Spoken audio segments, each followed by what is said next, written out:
Շնորհակալություն, ազգային ժողովի մեծարգո նախագահ, հարգելի փոխոսնակներ, հարգելի գործընկերներ։ Պարոն Մեսրոպ Մանուկյանը ցավոք էստեղ չի, հուսամ մեզ հետևում է, որտեղ էստեղից performance ցուցադրեց, շատ հետաքրքիր էր, վերևում նայում էինք, անչափ հետաքրքիր էր, խոսեց այդ performance-ի ընթացքում նաև մարդու իրավունքներից, քաղբանտարկյալներից ու մնացածից։ Խնդրում եմ օպերատորներին մոտիկացնեն, մի քիչ զում անեն, մի հետաքրքիր performance էլ ես եմ պատրաստ։ Հատուկ մեր են քաղաքացիների համար, ովքեր տեսողական խնդիրներ ունեն, տեսանյութում տղամարդ է, որի վզից ջնջիլ է գցած, եւ նրան մի ուրիշ տղամարդ ման է ածում, տանում է ջուր խմելու, հետո տանում է ուրիշ տեղ։ Այս տեսանյութը դուք էլ նայեք, Հայաստան խմբակցություն նայեք, լավ նայեք, այս տեսանյութը նկարահանվել է 2000 թվականին, նայում եք, 2000 թվականին, գեներալ Մանվել Գրիգորյանի ապարանքներում, իդեպ Մանվել Գրիգորյանը մահացած է, չի ուզում իր մասին խոսել, բայց իր նախկին օգնական այստեղից, որ պերֆորմանսներ է անում, չեմ կարողանում ինձ զսպել։ Այս տեսանյութի մարդը գիտեք ով է, որ վզից ջնջիլ է գցած ու ձեր գործընկերոջ ղեկավարը ման է տալի, գիտեք ով է։ Աշոտ Իսախանյան, ազատամարտիկ, 90-ից 94 թվականներին մասնակցել է Ղարաբաղյան առաջին պատերազմին, 5 անգամ վիրավորվել է, ինչի համար, որ գա ու ձեր գերագույն ղեկավարի Ռոբերտ Քոչարյանի կառավարման տարիներին ձեր գործընկերոջ ղեկավարը Մանվել Գրիգորյանը իր ախրանայի հետ վզից ջնջիլը գցի, տանի ջուր խմելու, տանի բանալու, Սևակ Խաչատրյանը Էջմիածնից է, չէ, այստեղ չի, օրինակ ուզում էի Սևակ Խաչատրյանին հարցնեի, հետ եղել է, որ Էջմիածնով քայլեք ու տեսնեք, որ Մանվելի ախրանան փողոցով վզից ջնջիլը գցած մարդ է ման տալի, ասենք, եղել է տենց դրվագ ձեր կյանքում Էջմիածնում, թե չի եղել։ Հարգելի Հանրապետական կուսակցության նախկին ու գուցեև ներկա անդամներ, sense դրվագներ տեսել եք, առնչվել եք։ Պարոն Ղազարյան, Հանրապետական կուսակցության անդամ եք եղել, մի հատ ելույթ ունեք, ասում եք, մենք հանրապետականն ենք, ուժեղ, չգիտեմ ինչ ուժ, էս ա եղել ձեր ուժը, էս ա եղել ձեր ուժը։ Մարդու իրավունքների մասին ձեր պատկերացումները գալիս հանգում են այս ջնջիլին։ Երբ որ դուք գալի մեզ այստեղ մեղադրում եք մարդու իրավունքները խաթարելու մեջ, երբ որ դուք այստեղ գալի մեզ մեղադրում եք ինչ-որ բանի մեջ, միշտ հիշեք։ Մենք քանդել ենք մարդկանց վզին ձեր կողմից գցած շղթաները։ Ընդ որում բառի ոչ միայն փոխաբերական, այլ նաև ուղիղ իմաստով։ Ուղիղ իմաստով ժողովուրդ հասկանում եք, սա 21-րդ դարում տեղի ունեցած բան է։ Հիմա աֆրիկյան երկրներում, երբ որ խոսում են ստրկատիրության կամ բանի մասին, դեռ տեսանյութեր են ցույց տալի, բան են անում, քանի 100 տարի առաջվա։ Դուք այս ամեն ինչը Հայաստանում արել եք 2000 թվականին։ Ու նկարել եք, հասկանում եք, նկարել եք, որ հետո նայեք, էլի դա ինչ որ սադիստական ուրիշ բան է, որ բան արվի, որ հիշեք, որ հիշողությունը լինի, լավ հուշ լինի, օրինակ մենք ընկերներով միտեղ չգիտեմ, գնում ենք ռեստորան, միտեղ նստում ենք, մի բան ենք նշում, նկարվում ենք, որ հիշենք, դուք ես եք նկարել։ Ձեր լավ հիշողությունը էս է ձեր լավ հիշողությունը։ Ձեր այդ բանը, որ մարդ ես նոստալգիկ նայում ես, ուզում ես մի լավ բան հիշես, էս է ձեր այդ լավ հիշողությունը։ Տիկին Գրիգորյան, դուք էս խմբակցության ղեկավարն եք։ Պարոն Կարապետյան, ձեր խմբակցության կեսը ստեղից է։ Այստեղից է ձեր խմբակցության կեսը։ Պարոն Ֆարմանյանը, վերադառնալով պարոն Ֆարմանյանին, ասում է, ես իմ անձնական կարծիքը երբեք չեմ փոխում, ճիշտ է։ Ստեղից հայտարարեցիք։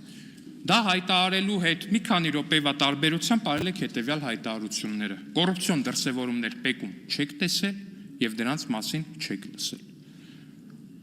Ասել եք նաև ձեր անձնական կարծիքի շրջանակներում, որ ապօրինի գույքի բռնագանցման մասին օրենքը ական է տնտեսության տակ։ Այդ էջը անցյալի էջը պետք է փակել։ Ասել եք։ Փաստացի դուք ձեր կարծիքը ունեք, որը երբեք չեք փոխում եւ չեք փոխելու ապագայում։ Այստեղ շատ խոսվեց մեր ցուցակի 122-րդ համարի մասին, որը իդեպ, երբ որ մարդու մասին խոսում եք ու ինչ-որ պերֆորմանս եք ներկայացնում, գոնե իր զբաղեցրած պաշտոնը ճիշտ կարդալ իմացեք։ Կա մաքսային հսկողություն եւ կա մաքսային վերահսկողություն։ Ու պարոն Ֆարմանյանը, ինձ թվում է, ձեզ կբացատրի դրանց տարբերությունները։ Օրինակ, գիտեք որն է տարբերությունը, թե ձեզ թվում է, թե մենք մենակ ձեր հետ ենք sense հարցազրույց ունեցել, չէ, մենք մեր ցուցակը կազմելիս ավելի սուր հարցերով հարցազրույց ունեցել ենք պարոն Սաղոյանի հետ։ Եվ ի տարբերություն ձեզ, որ այստեղից հայտարարեցիք, թե Պեկում կոռուպցիայի մասին չեք լսել եւ չեք տեսել։ Պարոն Սաղոյանն ասել է, որ այո, իհարկե, եղել է այնտեղ կոռուպցիա։ Ասել եմ ինչ-որ մի հատ դրվագ նկարագրեք։ Այ հիմա նկարագրել է այս մարդը հետեւյալ դրվագ։ Օրինակ, էլի հիպոթետիկ օրինակ է, պարոն Ֆարմանյան։ Օրինակ Պեկ Պաշտոնյան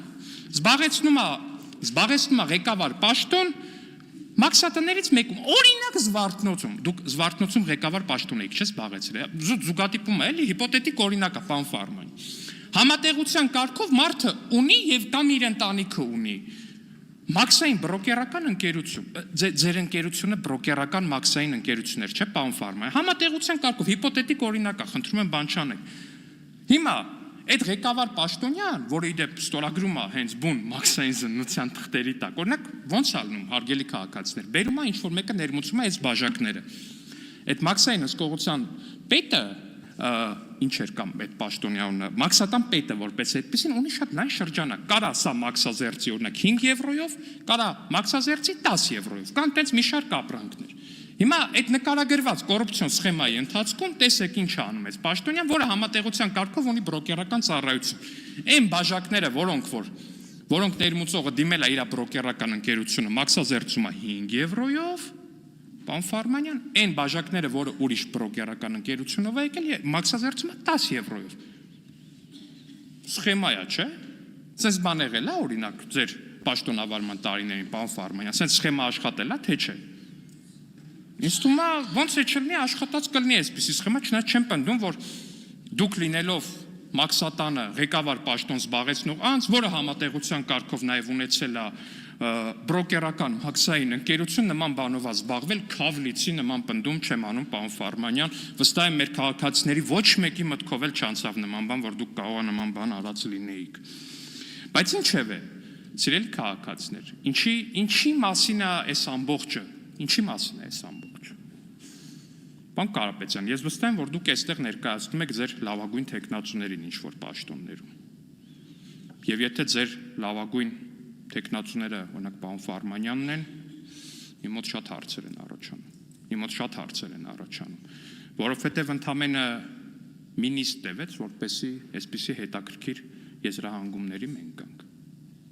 Շատ հետաքրքիր եզրահանգումներ։ Ես իհարկե հասկանում եմ, թե դուք ինչ եք փորձում անել ընդհանուր գլոբալ քաղաքական առումով։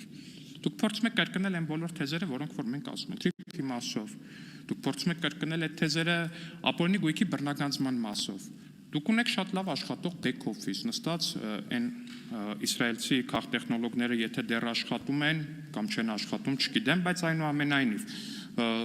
այդ մարդիկ աշխատում են, այդ մարդիկ ձեզ տալիս են այդ թեզերը, բայց խնդիրը գիտեք որն է, պարոն Կարապետյան, խնդիրը արժեքային անհամատեղելիությունն է, որտեղ ինչքան էլ իրանք ձեզ թեզերը գրեն ու ճիշտ տա, միևնույն է պարոն Ֆարմանյանը, երբ որ ստեղ է իրան համապատրաստից հարց է գալի, ապօրինի գույքի բռնագանձման մասին օրենքին ո՞նց է վերաբերվում, պարոն Ֆարմանյանը միանշանակ ասել է վատ, դա պետք է չեղարկել, ոնց, բա մեր ղեկավար Գագիկ Խաչատրյանից տները վեկալեք, ես չեմ հասկանում։ Այդտենց է ալնելու, պարոն Կարապետյան, այդքանը հիշել չի լինի, որտեղ մեր դեպքում, երբ որ մենք այդ ամեն ինչը ասում ենք, մենք դրան եկել ենք օրգանիկ ճանապարհով, դա մեր գաղափարախոսությունն է, մենք դրա շուրջ ենք հավաքված, դուք չէ, դուք դրա շուրջ չեք հավաքված, ձեր խմբակցությունը դրա շուրջ չի հավաքված, ձեր խմբակցությունը հավաքված է նրա շուրջ, որ ձեր հորեղբայրը ունի շատ փող, ունի շատ ընկերություններ եւ ձեր խմբակցության մեծ մասը աշխատել է այնտեղ, դրա շուրջ է հավաքված ձեր խմբակցությունը, ու հիմա այս համաբանը ինքը չի աշխատելու այս համակարգը։ Առաջիկայում էլ չի աշխատելու, որտեղ էլ եմ ասում, սա ձևացնել չի լինի, անհնար է ուղղակի ֆիզիկապես սա ձևացնել։ Բայց պարոն Ֆարմանյան, այս հիպոթետիկ օրինակների մասին եկեք ասեք, էլ հեչ եղել է, որ իմանաք, մարդը մաքսատանը ղեկավար պաշտոն է զբաղեցնում, ունի մաքսային բրոկերական ընկերություն ու բան է անում, տենց փող է աշխատում, էլ իր բրոկերական ընկերությանը պասեր է տալի։ Ու առհասարակ այն մարդիկ, ովքեր որ չեն դիմում իր բրոկերական ընկերությանը, շատ ծանր պատժվում են մեծ մաքսատուրքերի վրա։ Ու նաև մեր ցուցակի 122-րդ համարի մասին, որ խոսում եք, հարգելի գործընկերներ, խնդրում եմ եկեք ասեք այդ մարդու ենթակայության տակ ինչ է եղել։ Եղել է որևէ մաքսատուն, եղել է որևէ մաքսակետ, ինչ է եղել։ Եկեք դա բացատրեք, եւ ես հասկանամ դա, իդեպ ընդհանրապես խնդիր չեմ տեսնում, եթե այստեղ նստած մեզնից յուրաքանչյուրի մասով, էլի ինչ ունեք ու ինչ գտնեք։ Ստեղից մի անգամ չի որ հայտարարել, ասեմ գտեք իմ պաշտոնական օրենքով հաստատված եկամուտներից 1000 դրամ ավել, ամենավերջին պատասխանատվությունը պատրաստ եմ կրել։ Իսկ դուք